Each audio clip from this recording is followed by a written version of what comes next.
સાગબારા ડેડિયાપાડા પાણી પુરવઠા જૂથના કર્મચારીઓ પગાર બાબતે ધરણા પર, અધિકારીઓને કઈ વેદના નહીં।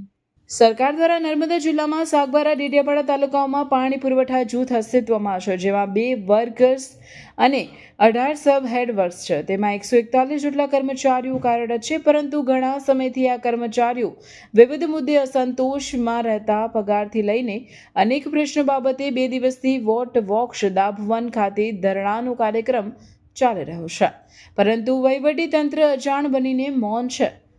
ઉપરાંત અધિકારી અશ્વિન વસાવા ભાગવાના મૂળ તેમજ એન્જિનિયર સાથે મેણાપીણા થતી હશેની ગંધ આવી રહી છે।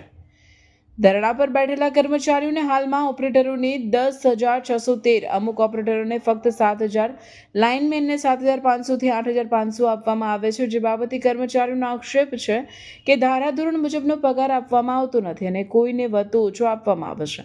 પીએફ કે ઇન્સ્યોરન્સ આપવામાં આવતું નથી।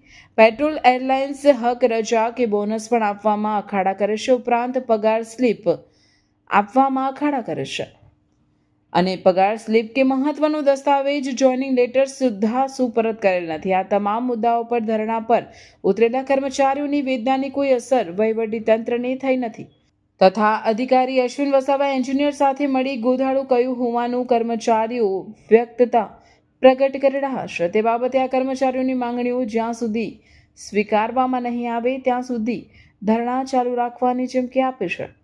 રિપોર્ટર નાયક પંકજ સાગબારા।